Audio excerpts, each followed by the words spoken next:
Quand on dit qu'une femme qui s'occupe pas bien de son enfant, c'est une folle, qu'elle a un problème, etc., et qu'on dit un peu la même chose d'une femme qui ne veut pas d'enfant, moi je vois une continuité. Et j'ai tendance à penser que finalement les femmes qui veulent pas d'enfants, c'est juste des mauvaises mères extrêmes, puisqu'elles en sont même pas. C'est-à-dire, on leur reproche pas de ne pas aimer leur enfant puisqu'elles en ont pas, on leur reproche de ne pas en vouloir, mais qu'au fond c'est peut-être un peu la même, la faute, avec des guillemets, commise serait la même. Si vous n'étiez pas mère, vous n'étiez pas une vraie femme. Je suis assez gêné, moi, de voir cette nouvelle mode, tous ces politiciens ne pas avoir d'enfants. Désintérêt total de la chose. Vous êtes plutôt jeune, vous deux. Qu'est-ce que vous attendez ? Elle veut pas d'enfants. Mettez-vous-y avant 40 ans, vraiment. Aujourd'hui, j'ai 70 ans. Je suis de nouveau enceinte. Cela ne nous regarde pas. C'est pour quand ? C'est pour quand ? C'est pour quand ? Alors ? C'est pour quand ? Avant de commencer, si vous aimez ce podcast, abonnez-vous et laissez-nous 5 étoiles sur votre plateforme d'écoute préférée. Ça nous aide à donner voix à ces paroles précieuses, alors merci. Dans son livre de portraits épanoui, Être femme sans être mère, Valérie Archénault nous présente Julie, une femme de 46 ans, qui explique que dans son choix de ne pas être mère, elle voit une notion d'éternité. Elle explique « Je suis moi tout le temps, je ne suis pas moi maman et moi Julie ». Mon invitée, Nina Yarguekov, est écrivaine. Et l'identité, c'est un petit peu son territoire. Dans son ouvrage « Tu es Catherine », une femme veut se débarrasser d'une entité qui a pris possession d'elle. Dans « Vous serez mes témoins », une femme passe en jugement pour imposture émotionnelle. Et dans « Double nationalité », prix de Flore 2016, une femme amnésique se réveille avec 2 passeports et voudrait, au fond, n'être qu'une. 3 romans pour une seule question. Qui décide de qui tu es ? C'est cette même question qu'elle retourne sur elle-même dans La cause comme conséquence, son texte pour l'ouvrage collectif Nulle part et alors. Quand Nina cherche au fond d'elle la raison de son non-désir d'enfant, elle se cogne à un grand mur blanc. Peut-être que ce mur blanc, c'est simplement ça. Elle, une entière, depuis le début. Nina, bienvenue. Bonjour. Alors aujourd'hui, on va parler de ce choix, de ce mur blanc, et aussi parce que tu ne fais rien sans humour, du tableau de réponses que tu as publié avec ce texte qui m'a beaucoup fait rire. On y reviendra, je vous expliquerai un petit peu. Alors Nina, tu es romancière, la fiction c'est ton territoire. Là, tu as contribué à un ouvrage, je pense qu'on peut qualifier de non-fictionnel, même si ça se discute à certains points, j'imagine, en ton nom propre. Qu'est-ce qui t'a décidé à signer ce texte dans Nulle part et alors, de Chloé Delhomme? Alors, en tout cas, moi, je ne me suis pas vraiment posé cette question du genre ou du registre littéraire. Quand j'ai accepté, la question, c'était pas est-ce que j'accepte de faire de la fiction ou de la non-fiction. En plus, c'était ouvert, on avait carte blanche. Le résultat montre que, pour la plupart, on a choisi d'être dans quelque chose qui tend vers la non-fiction, mais c'est un sujet complexe. Mais c'était le critère n'était pas là à ce moment-là. C'était plus, c'est une sollicitation qui venait de Chloé Delhomme, qui est une personne dont j'admire et respecte le travail. Donc rien que ça, forcément, ça vous donne envie d'accepter. Il y avait évidemment le sujet, le fait que je connaissais cette collection Point Seuil féministe.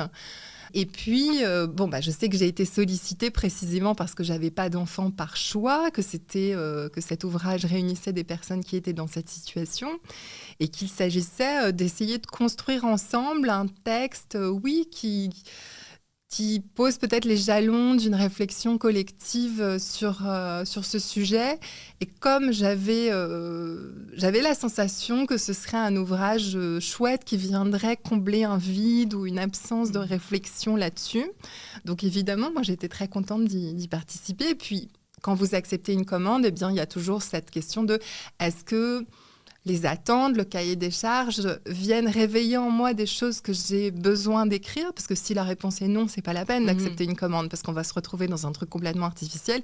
Là, la réponse était clairement oui, donc j'ai hésité, enfin j'ai pas hésité, j'allais dire j'ai hésité un quart de seconde, en fait non, j'ai dit oui tout de suite. Super, en tout cas merci parce que c'est vrai que tu le précisais, je trouve que c'est un ouvrage nécessaire quand on se pose des questions sur ce sujet aussi, d'avoir des points de vue et aussi quelques chiffres statistiques dans certaines... alors je ne sais pas comment on dit parce que ce n'est pas des nouvelles, c'est un recueil de textes réellement. C'est ça, il y a des textes qui sont un peu plus sociologiques où on va y avoir un tableau un peu général, une sorte d'état des lieux de la question. Je trouve que c'est très bien parce que ça cadre aussi la réflexion.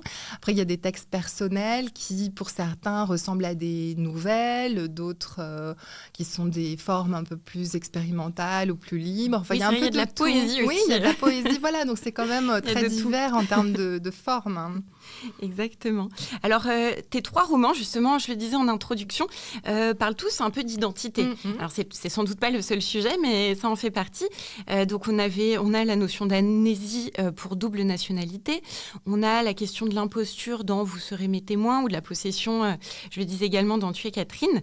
Le texte que tu as écrit justement sur la nulliparité, ça s'inscrit un petit peu dans cette veine. Il me semble, peut-être que je me trompe. Est-ce que toi, tu as fait ce lien consciemment par rapport au reste un peu de tes ouvrages, etc. Pas de manière consciente. Je crois que ce genre de lien, on le fait, en tout cas moi, dans ma pratique d'écriture, ces constats, je les effectue après coup. C'est-à-dire, je ne me mets pas à ma table d'écriture ou devant mon ordinateur en me disant « Alors, je vais écrire un texte qui s'inscrit dans la continuité de mes travaux antérieurs. » ça m'étonne, ça.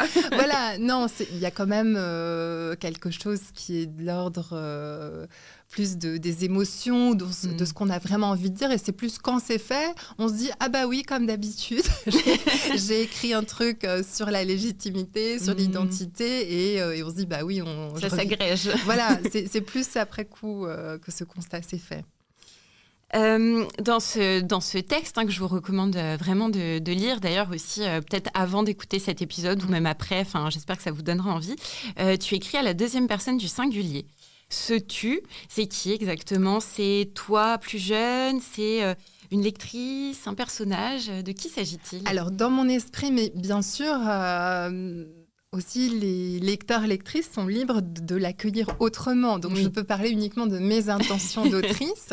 Donc, dans mon esprit, ce tu, c'est moi. D'accord. Mais ce n'est pas un jeu. Pour autant, et la différence entre les deux, c'est que, moi, c'est pas la première fois que j'utilise la 2e personne en littérature, c'est une personne grammaticale qui m'intéresse et qu'on peut utiliser de plein de manières différentes. Et en tout cas, là, ce que j'avais en tête, c'était que ce soit, ça parle de moi, mais sous la forme d'un dialogue intérieur. C'est-à-dire, quand on se parle à soi-même, on ne dit pas « je ».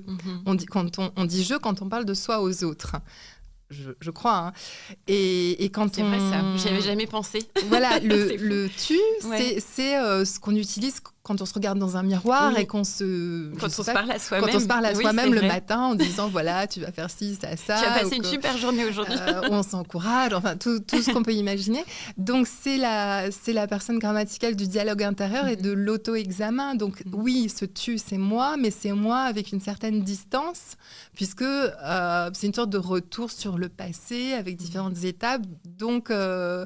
voilà, c'est ce que ça voulait raconter, c'est que c'est moi, et c'est pour ça que tout à l'heure, je n'ai pas tout à fait répondu sur cette question de écrire de la non-fiction ou de la fiction, parce que on peut dire que ce texte est plus un récit, mais justement, quand il y a une construction et que j'utilise un tu et qu'il y a une distance et une sorte de modélisation d'un parcours, je suis déjà en train de sélectionner des morceaux de réel, de les assembler et voilà, entre l'autobiographie totalement objective et la fiction, moi je ne saurais pas tracer la frontière de manière très précise. Oui, y en a-t-il seulement? Alors justement, tu parlais de ces différentes étapes, 20 ans, 30 ans, 40 ans, 44 ans. C'est un peu le cœur narratif de ce texte. Chaque palier, ça représente une scène. Donc par exemple, à 20 ans, quand tu dis que tu ne veux pas d'enfant, on t'infantilise. À 30, tu dis que tu deviens suspecte. À 40, tu croyais qu'on allait te lâcher la grappe. visiblement non. Est-ce que c'est vraiment comme ça que ça s'est passé pour toi? D'ailleurs, tu t'es donc inspirée de ton expérience? Oui, c'est-à-dire ce texte qui est un texte très court, ce que j'ai essayé de faire, c'est de condenser et donc forcément de modéliser, peut-être un peu de simplifier parce que le réel est moins fait de moments comme ça purs et c'est vrai. monolithiques. C'est moins évident. Bien sûr, donc c'est une modélisation de différentes phases de vie, mais globalement, oui, c'est-à-dire c'est assez représentatif de mon expérience. Et c'est pour ça que j'ai fait comme ça des grosses dizaines. À la vingtaine, ça s'est passé comme ça pour moi. Donc, tu as 20 ans, tu as 30 ans, tu as 40 ans.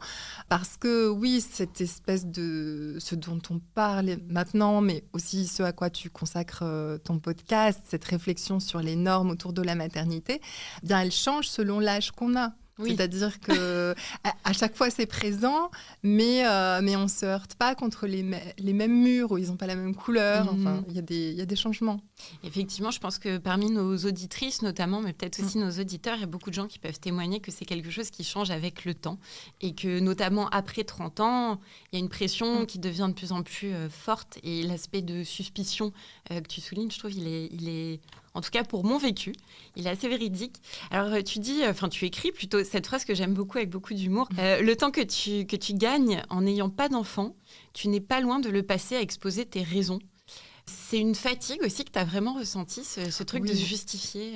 Oui, quand même cette histoire de temps. Enfin, à quoi on consacre son temps et donc sa vie est indissociable de cette histoire d'avoir des enfants ou pas. Souvent, quand on n'a pas d'enfants, les gens supposent que vous avez plein de temps. Alors que moi, j'essaye de répondre aux gens, je leur dis, mais c'est dans l'autre sens que ça se regarde. C'est parce que je n'ai pas beaucoup de temps aussi que je n'ai pas d'enfant. Vous voyez ? Donc, arrêtez de supposer que parce que je n'ai pas d'enfant, j'ai plein de temps. Oui. Donc, cette histoire de on n'a qu'une seule vie, on ne peut pas tout faire. Et donc, oui, bien sûr que dans la décision ou la non-décision, mais en tout cas, cette situation dans laquelle on se retrouve à ne pas avoir d'enfant, l'idée, c'est que ce temps-là, on a eu envie d'en faire autre chose. Et si... Ce temps qu'on avait envie de consacrer à autre chose, en fait, il y a une bonne partie qu'on consacre à se justifier.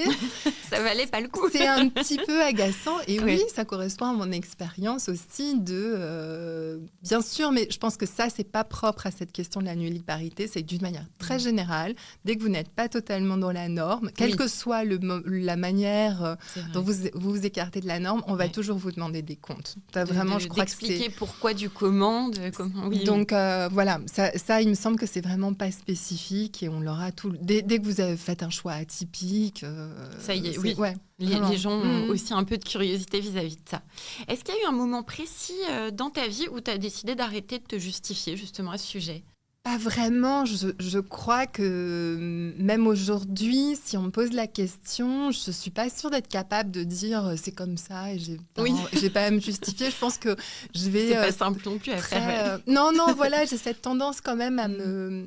Tu évoquais mes livres précédents. Je crois qu'on sent que j'ai quand même cette propension à vouloir me justifier, à être en recherche d'une forme de légitimité, c'est-à-dire à avoir des inquiétudes sur... suis-je légitime à faire ci ou ça ? Donc bien sûr que cette inquiétude, je l'ai aussi concernant ce sujet, mais c'est pas propre à ce sujet-là. Donc oui, moi, si on me pose la question, je pense que un peu bêtement et poliment... Non, pas bêtement, parce que je pense qu'on est nombreuses à le faire. Je me justifie, oui. D'où aussi... c'est de ça dont je me suis beaucoup servée pour faire le texte, c'est-à-dire une forme d'expertise qui s'est construite au fil du temps. Donc je suis devenue une pro de la justification. Justement, dans le texte, tu proposes un tableau donc de justification, en quelque sorte, qu'on pourrait avoir. Toi, dans ton texte, il y a aussi plein d'humour. Et dans ce tableau, tu l'intitules un tableau secret avec des répliques prêtes à l'emploi qui peuvent être très utiles à toutes, je crois. Et moi, ça m'a fait trop rire. Je vous donne un exemple un petit peu pour que vous entendiez de quoi il s'agit. C'est un tableau en fait qui vous dit que répliquer à une personne en fait qui serait étonnée de votre choix de ne pas avoir d'enfant. Donc le profil de cette personne, par exemple, il s'agirait d'un homme qui te drague, divorcé avec enfant. Donc si on a un profil un petit peu empathique et que notre objectif c'est de l'attendrir, d'avoir l'air d'une gentille choupinette comme tu l'écris, on peut lui dire « J'adore m'occuper des petits chiens et des petits chats et aussi des petits lapins. Donc oui, bien sûr, J'aime prendre soin. Je suis douce et attentionnée et bienveillante. Toutefois, un enfant, ça me semblerait trop compliqué pour moi sur le plan intellectuel. J'ai trouvé ça très drôle parce que je me suis dit c'est presque un peu la caricature de ce qu'on peut dire et qui permettrait de justifier ça. Et puis il y a une colonne aussi qui est très drôle que tu as intitulée « Ce qu'il ne faut jamais lui dire à cette personne ». Et donc typiquement à cet homme marié qui te drague, divorcé avec enfant, il ne faut pas lui dire « À bien y regarder, nous les femmes, on est toujours soit la maman, soit la putain ». À choisir, je préfère clairement être la putain. Bon, ça a le mérite d'être entendu. Mais donc, c'est assez rigolo. Dans ce tableau, il y a un écart qui est intéressant entre la colonne un peu de ce qu'on peut répondre et qui sera socialement accepté et des choses qu'il ne vaut mieux jamais dire. C'est quoi cet écart pour toi concrètement dans la vie quotidienne, avec les rencontres qu'on peut faire, etc. À quoi ça correspond ? Disons qu'après, on peut le dire, mais à ses risques et périls. C'est plus ça. C'est que, l'idée de ce tableau, on évoquait cette fatigue de devoir se justifier. C'est tant qu'à faire, puisqu'on est tout le temps en train de se justifier, autant bosser en amont, on fait un tableau, et comme ça, sous la table, on sort notre tableau, puis selon la situation, on va pouvoir répliquer quelque chose. Bon, évidemment, je dis ça, je le pense pas au sens premier degré, puisqu'on ne va pas vraiment le faire, mais d'une certaine manière, ce tableau correspond à ce que j'ai dans la tête. C'est-à-dire, j'ai plus... Puisque, selon les situations, je ne répondais pas la même chose. Donc, en fait, je me suis vraiment servie de mes vraies réponses. J'ai tout petit peu poussé un peu plus loin. Mais que ce soit drôle, justement. Voilà. Mais l'idée, c'est que c'est vraiment comme ça que ça se passe. C'est qu'on a dans la tête une sorte d'arsenal de réponses prêtes à l'emploi, à force de devoir répondre. Voilà la différence entre ce qui peut fonctionner comme argument et ce qu'il vaut mieux pas dire.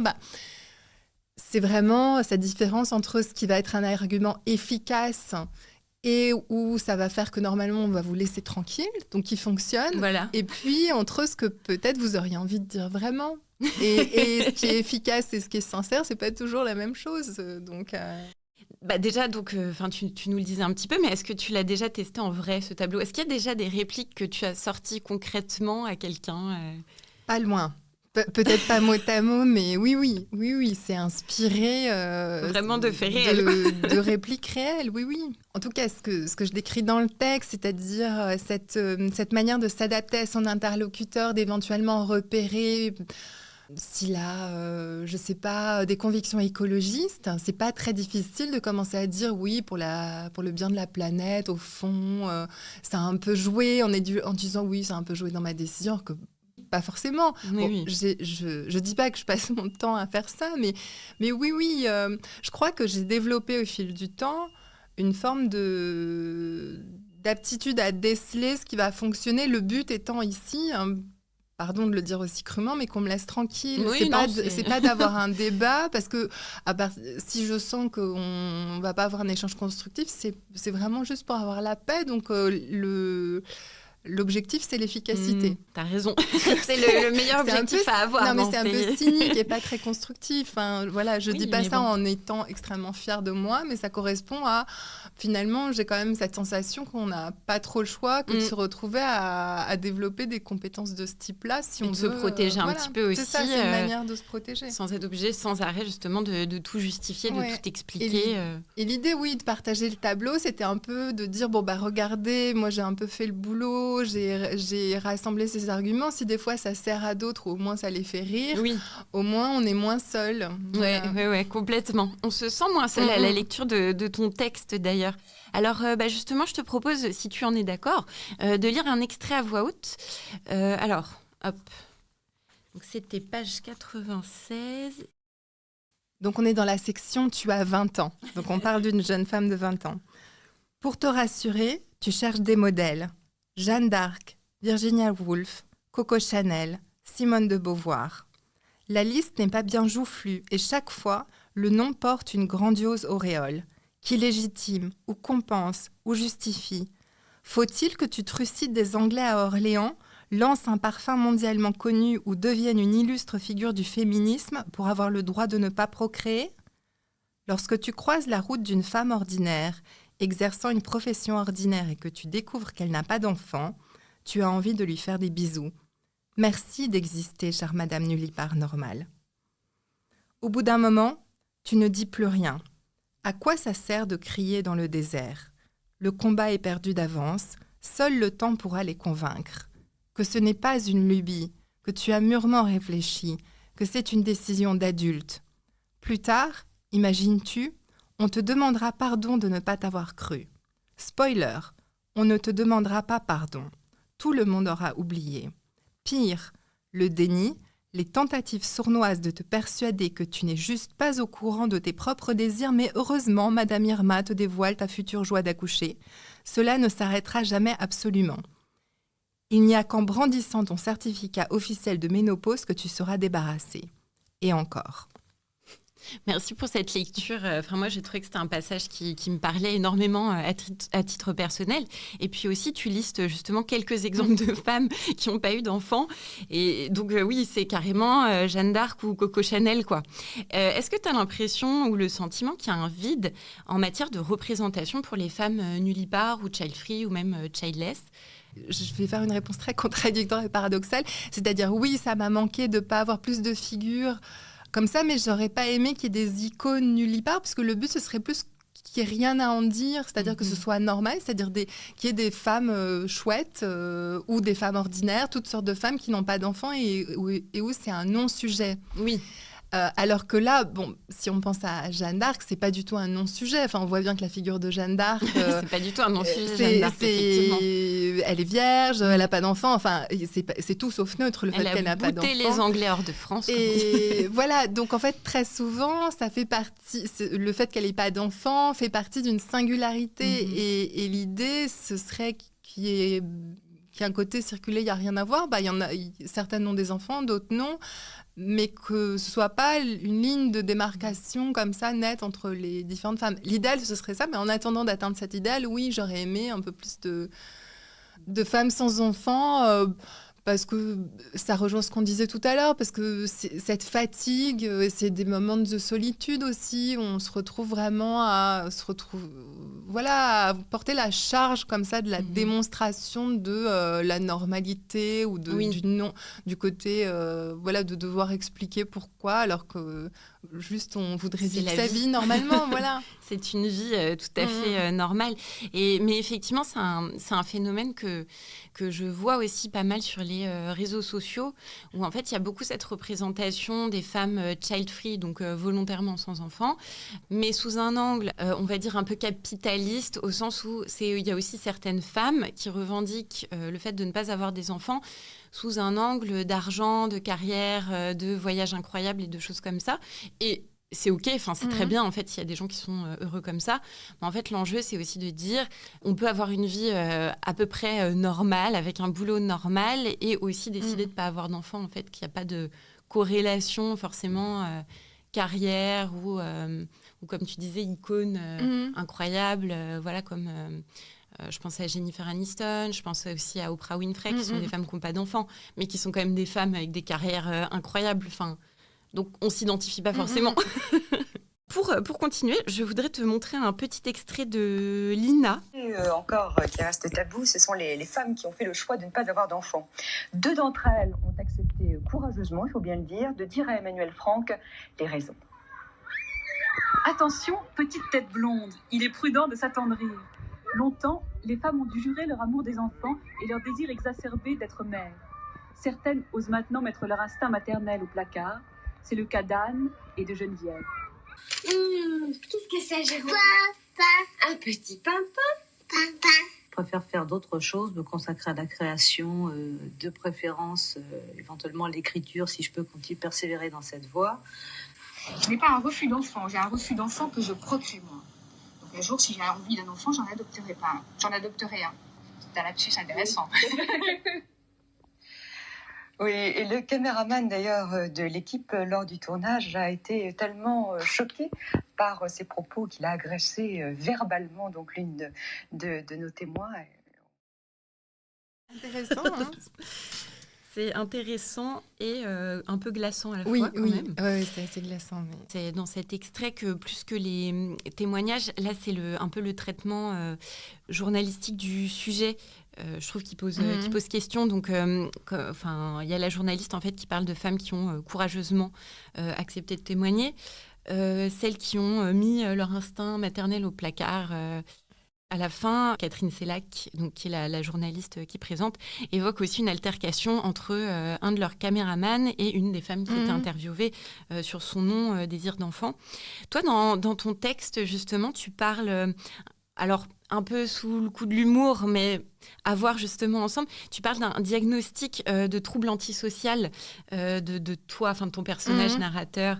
Ou d'un risque de radicalisation nulle part. J'ai trouvé l'expression assez savoureuse. Il y a toujours une pathologisation de la situation des femmes sans enfants, et notamment des femmes sans enfants par choix, selon toi. Mon ressenti, mon expérience, ce serait plutôt que oui. Alors, pour rebondir sur l'extrait Ina, je crois que ce qui en ressort, et donc on a vérifié tout à l'heure, il date de 90. Oui, 1990, voilà, pour les situer, pas parce que les années 50. Quoi. Et donc, ça veut dire que nous, quand on était petites filles, on baignait dans ce climat-là. On a été socialisés dans une société où pour dire « je n'ai pas d'enfant », il fallait être courageuse. Et on risquait d'être agressé par un caméraman. Quand même, enfin, je rigole jaune, je précise. Oui. Mais... Et ce qui me frappe là-dedans, c'est que derrière ce qu'on entend dans la manière dont la journaliste en parle, c'est que c'est censé être un sujet honteux. C'est-à-dire que s'il faut être courageuse pour témoigner, ça veut dire que c'est honteux et que tu vas subir je sais pas, une sorte de réprobation, de stigmatisation. Oui. J'ai vraiment l'impression que c'est comme si il s'agissait d'avouer un crime, en fait. S'il faut être courageuse pour raconter quelque chose. Ouais. Bon, voilà, donc parenthèse... refermer juste, je voulais rebondir là-dessus. Et sur la pathologisation, je crois, c'est une hypothèse, je ne suis pas sûre de mon coup. Il se trouve que j'ai un passé, dans une vie précédente, vie professionnelle précédente, j'ai été sociologue. D'accord. Et j'ai travaillé à un moment donné sur les divorces et les séparations et sur les litiges autour des enfants. Et une de mes recherches portait sur comment les gens devant un juge, comment ils se décrivent comme père ou comme mère dans un contexte conflictuel, c'est-à-dire c'est quoi une mauvaise mère, c'est quoi un mauvais père, là j'étudie pas la vérité des faits, mais qu'est-ce qu'on construit comme type de personnage, quelle est la mise en récit de l'autre, s'il s'agit de lui dire ah bah non, c'est très dangereux si mon enfant est avec lui ou avec elle. Bon, ce qui était très frappant, le lien arrive avec ce dont on parle. Je crois que je vois un petit peu. Ce qui était très frappant, c'est que les mêmes comportements que peut-être objectivement on peut qualifier comme étant pas bons pour l'enfant, enfin vous voyez, si on essaye de faire un peu une liste de ce qui est bon pour un enfant, de ses besoins, s'il y a vraiment une non prise en compte ou des défaillances parentales graves, la manière de raconter, de construire le personnage du mauvais père et de la mauvaise mère était très différente, c'est-à-dire il y a une forte asymétrie de la manière dont c'est raconté. Et chez les femmes, c'est-à-dire qu'est-ce que c'est qu'une mauvaise mère, c'est une folle. C'est-à-dire, c'est vraiment ramené à l'hystérie, ramené à elle a rencontré quelqu'un, elle a perdu. C'est-à-dire, c'est une femme hors d'elle-même.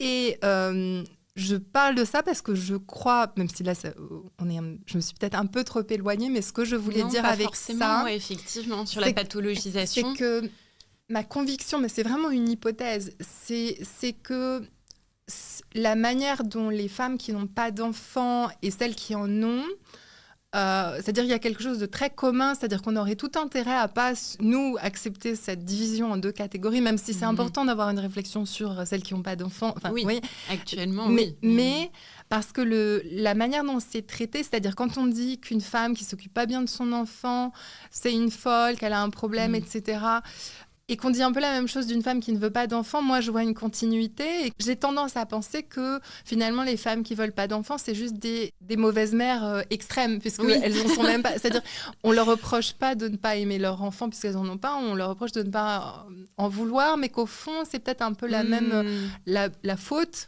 avec des guillemets, commise serait la même et que oui, quand on compare à ce qu'on dit aux hommes, les reproches qui leur sont faits ou les fautes qu'on leur attribue sont tout à fait différentes. C'est-à-dire, T'as des exemples en tête juste pour... Parce que c'est vrai que du côté des femmes, et ça c'est très juste ce que tu dis, et d'ailleurs c'est pour ça aussi dans ce podcast qu'on parle des questions de maternité, de postpartum et tout ça, parce qu'il y a un continuum concernant les injonctions sur les femmes, quoi qu'on choisisse de faire.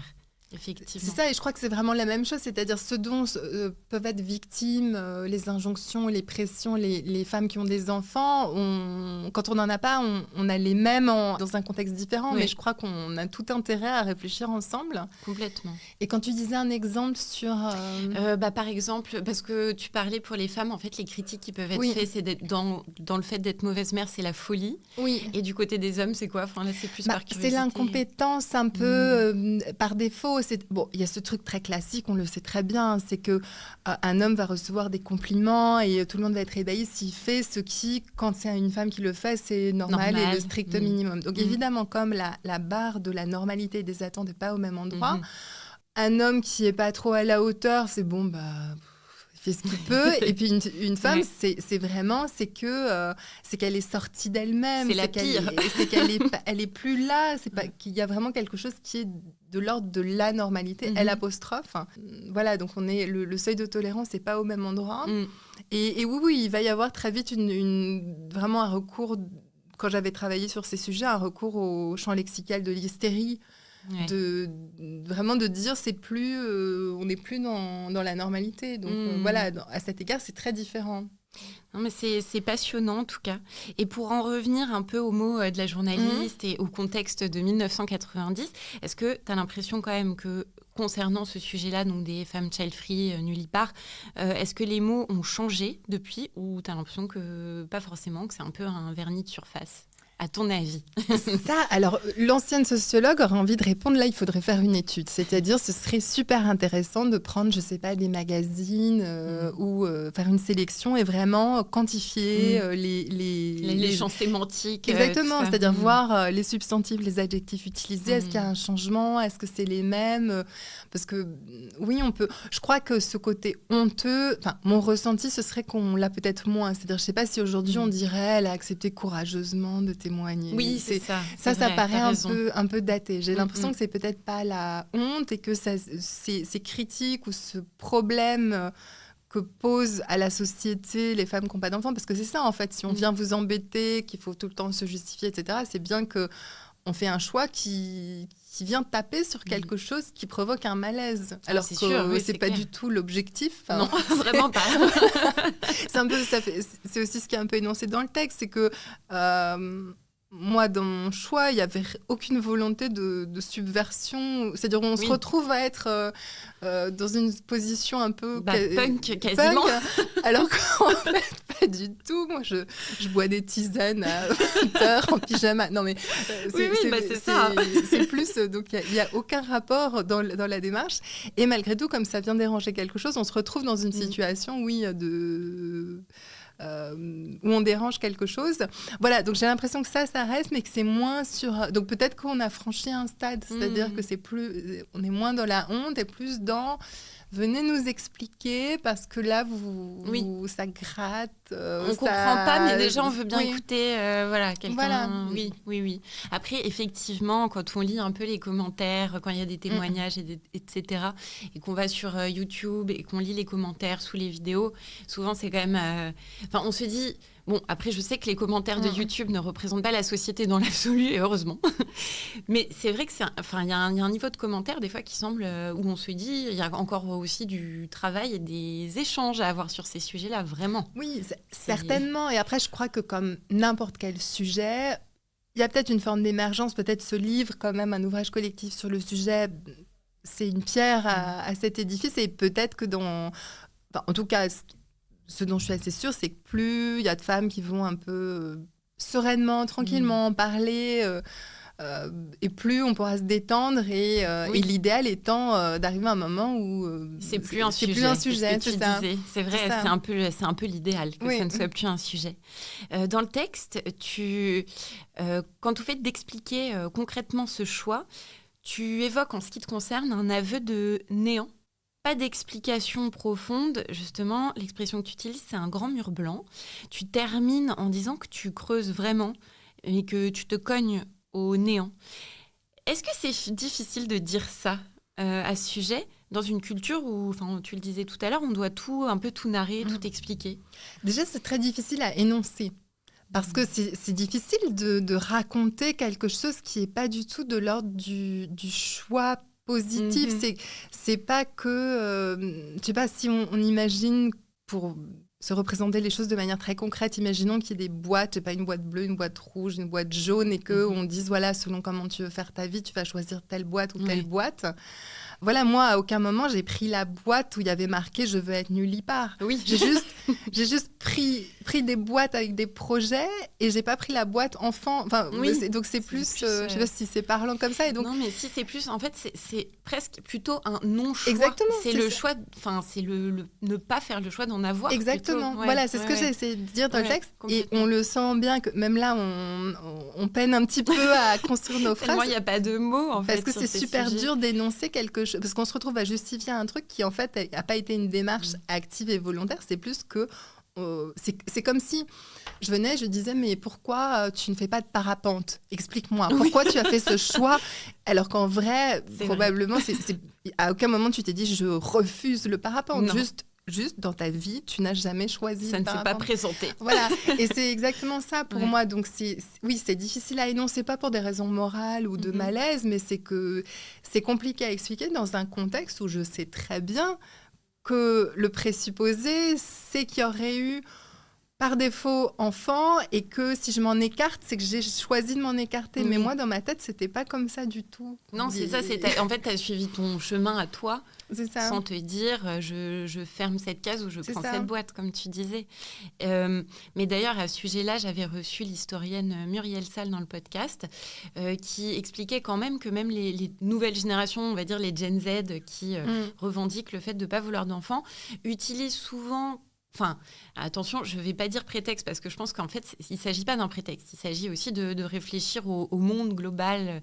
Mais en tout cas, qui mettent en avant l'argument ou écologique ou état du monde pour dire je ne veux pas d'enfants parce que l'état du monde, la guerre, les espèces qui disparaissent, etc. Et Muriel Sall disait, c'est qu'en fait, c'est très difficile de ne pas justifier ce choix du tout, de dire en fait juste non-désir, quoi. Les gens sont peut-être même pas prêts encore à l'entendre. Oui, c'est ça. Et puis aussi, je crois qu'il faut garder à l'esprit qu'il y a toujours une multicausalité, c'est-à-dire... C'est toujours un peu idiot de chercher une raison. En vrai, il y a un agrégat de plein de raisons. Et c'est ça aussi qu'il faut avoir à l'esprit, c'est qu'il y a le fait que c'est pas forcément un choix comme ça délibéré, juste on a fait d'autres choix et ça exclut le fait de faire... C'est un chemin de vie, quoi. Mais on peut avoir, je sais pas, une fibre écologiste et faire que ça pèse un peu dans la balance sans que ce soit déterminant.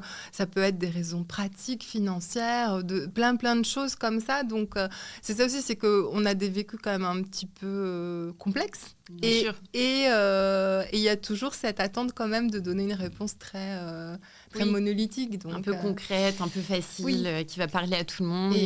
Voilà. Et du coup, est-ce que tu penses que le non-désir d'enfant a besoin d'une cause pour être perçu comme légitime ? Je ne sais pas, on en revient à ce paradoxe dont on parlait, c'est que j'aspirerais à ce que ce ne soit pas un sujet, mais en même temps, je vois... J'ai moi-même une contradiction par rapport à ça parce que j'aimerais que ce soit aussi normal que d'en avoir. Oui, bien sûr. Mais tant que c'est pas le cas, c'est quand même bien qu'il y ait des prises de parole autour de ça parce que ça manque et qu'il y a vraiment ce sentiment de solitude et d'isolement qu'on peut vivre à se retrouver juste à avoir la sensation que personne ou très peu de gens partagent votre ressenti. Donc oui et non, je ne sais pas comment dire, comme étape intermédiaire. Première étape, et puis après on n'en parle plus et chacun fait ce qu'il veut. C'est ça. Non, mais effectivement, c'est vrai que, en tout cas, les prises de parole, j'ai l'impression, aident quand même beaucoup de femmes. Ça fait du bien. Donc, et d'hommes à ne pas se sentir seuls et bizarroïdes tout seul dans son coin. Oui, c'est ça. Mais disons, pour revenir à la littérature, puisque c'est quand même mon domaine, moi, ce que j'aimerais, c'est qu'il y ait, par exemple, plus de romans dans lesquels il y a un personnage féminin qui n'a pas d'enfant, et que ce soit pas le sujet du roman. C'est-à-dire qu'on la voit faire plein de choses et que par ailleurs, il n'y a pas d'enfant et qu'il n'y ait pas de sujet. Juste ce soit... un personnage, quoi. Et Ça, ce serait une manière de normaliser les choses sans qu'on soit en train de se justifier, juste en train de montrer qu'elle a plein de préoccupations, elle fait ci, elle fait ça, elle n'a pas d'enfants, tout comme on peut avoir des personnages de femmes qui ont des enfants et ce ne sera pas non plus le sujet central. Voilà. Non, mais c'est vrai. En tout cas, il y a des choses à faire, il y a des choses qui commencent à exister.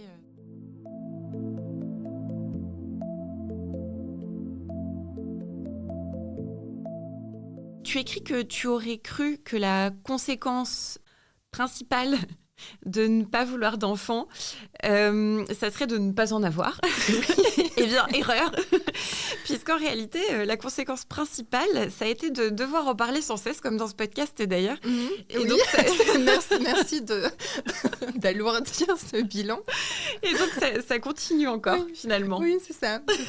Bah oui, en acceptant de participer à cet ouvrage, j'ai pas arrangé mon cas, ça c'est sûr. Tu as eu d'ailleurs, par rapport à ta participation à cet ouvrage, des personnes qui t'ont écrit ou J'ai eu des retours plus de gens, et ça fait plaisir, parce que je crois que c'est quand même le geste qu'il y a derrière cet ouvrage, c'était qu'on se sente moins seul. Et donc oui, des gens qui m'ont dit ça m'a fait du bien. Ah ouais, ça m'étonne pas. Ça fait, voilà... Ça, c'est vraiment chouette. Je crois que c'était l'ambition un peu pas juste de mon texte, du livre en entier. Donc oui, des retours comme ça, voilà, là, on se dit, ça a du sens quand même, et c'est très touchant.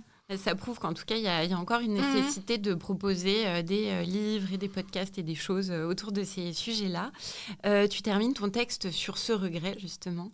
Tu as passé le texte à raconter les causes de ne pas avoir eu d'enfant ou de ne pas en avoir, alors qu'il y aurait eu tout à dire sur comment c'est chouette aussi, la vie sans enfant. Est-ce que tu veux bien nous en parler un petit peu maintenant, de manière libre ?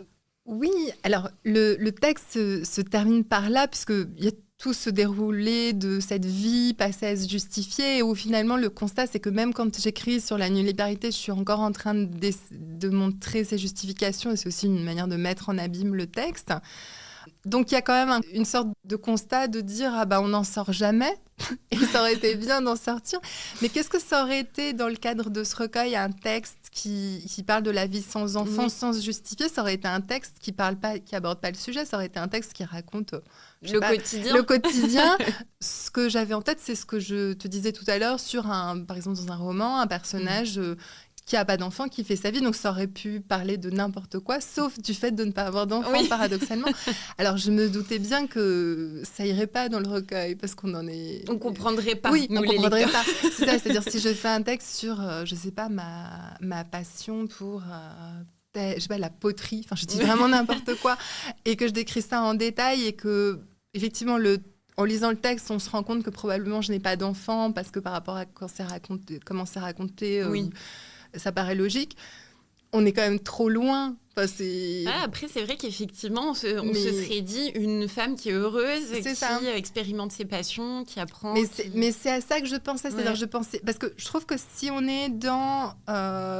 je montre tout ce que ne pas avoir d'enfant me permet de faire, on est toujours en train de se justifier, en train de se... On pense en creux, en fait. Et on pense en creux. Et on pense aussi... On est en train de valider cette dichotomie entre avoir des enfants ou pas avoir d'enfants. J'aimerais bien qu'on ouvre le spectre et qu'on se dise, il y a plein de sortes de femmes, il y en a qui ont des enfants, il y en a qui n'ont pas d'enfants, mais il y a peut-être aussi plein d'autres manières de découper les choses. Enfin, j'ai peut-être beaucoup de choses en commun avec une femme qui a des enfants et une autre qui n'en a pas. On va avoir très peu de choses en commun. Voilà, donc je ne suis pas tout à fait à l'aise pour valider ce truc, mais oui, ça aurait été un texte qui parle de ce qui me passionne. Et de fait, n'ayant pas d'enfant, il n'y aurait pas eu d'enfant dans le texte. Mais... Tu aurais eu plus de temps C'est ça. pour te consacrer à cette Exactement. passion. Du coup, à qui s'adresse ce livre, selon toi ? Peut-être aux nullipares pour pour se sentir moins seul, hommes comme femmes, ou aux personnes qui ne le sont pas et qui ont ce questionnement, parce qu'on le disait, si aussi à demande de justification, c'est bien que d'une part, quand même, des gens, il y a un peu incompréhension aussi de ces choix. On va dire. Je crois en premier lieu aux femmes qui n'ont pas d'enfants ou qui ne savent pas, qui se posent la question, enfin, vous voyez, qui sont un peu travaillées par le sujet ou qui même, sans spécialement être travaillées par le sujet, sont obligées de réfléchir dessus parce qu'on vient les interpeller. Et puis peut-être aux gens qui sont curieux, c'est-à-dire qui ne sont pas dans cette situation, mais qui sentent bien qu'il y a quelque chose qui leur échappe, ou pour essayer de nourrir une sorte de réflexion collective là-dessus et voilà, sortir de ce stade où on est encore, je crois, où toutes les questions quand même tournicotent autour de est-ce que c'est une faute, est-ce que c'est OK, est-ce que c'est normal, voilà, et pour arriver à... pour dépasser ça et être dans une réflexion un peu plus apaisée. On l'a pas encore dépassé complètement, cette question je ne crois pas. De ressenti d'être normal et tout ça. Toi, tu aurais voulu lire ce livre à quel moment de ta vie ? Parce qu'on le disait, c'est un livre quand même qui fait du bien, je pense, à beaucoup de gens. Adolescente ou à 20 ans, enfin jeune. J'aurais aimé le lire jeune, ça m'aurait bien aidée. Oui, tu te serais dit qu'il y a aussi d'autres types de rôles modèles un petit peu. Oui, c'est ça. Que voilà, la vie, ça peut être plein de routes tout à fait. Oui, puis ça m'aurait donné de la force. Pour moi, ce qui était très violent, c'est évoqué dans le texte, c'est vraiment la partie à 20 ans. C'est-à-dire quand on vient vous expliquer que vous n'êtes pas que vous vous trompez complètement. Il y a quand même cette infantilisation terrible de dire mais tu penses un truc mais tu vas changer d'avis, et puis on se sent très impuissante puisqu'on n'a aucun moyen de prouver. Oui, c'est vrai qu'on peut pas prouver. C'est impossible de prouver et tout. Et ça, j'ai trouvé ça hyper violent, vraiment, à vivre. En plus, quand on est jeune, on est quand même beaucoup plus démunis face à comme ça une norme qui vous tombe dessus, des gens plus âgés, il y a des rapports de pouvoir, enfin vous voyez. Donc oui, jeune j'aurais bien aimé. Ça m'aurait donné un peu plus de force et d'assurance. Toi, quand tu étais jeune, dans la vingtaine, c'est quelque chose que tu revendiquais un peu de manière forte ou pas du tout ? Alors j'ai jamais été dans la revendication, mais on se retrouve on est placé. Non mais c'est vrai qu'en fait je dis revendiquer alors qu'effectivement on se retrouve à cette place de devoir.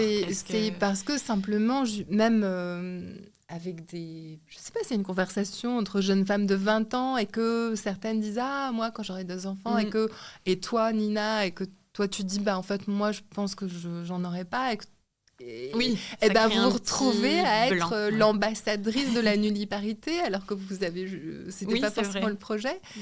Un peu malgré ça on se retrouve à revendiquer, mais à devoir incarner une position qui, parce qu'elle est un peu atypique, du coup vous en êtes un peu la seule représentante dans la pièce ou à ce moment-là, donc c'est quand même, ça peut être un petit peu pesant.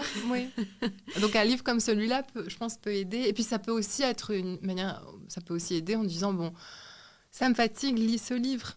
Oui, t'as qu'à lire le bouquin, tu comprendras. Et après, on en parle. Ouais, effectivement. C'est intéressant aussi comme outil un peu de pédagogie à partager à notre entourage en cas de questions. Et je crois qu'on est à la fin de notre échange. Je te remercie beaucoup, Nina, d'être venue derrière le micro d'Alors c'est pour quand.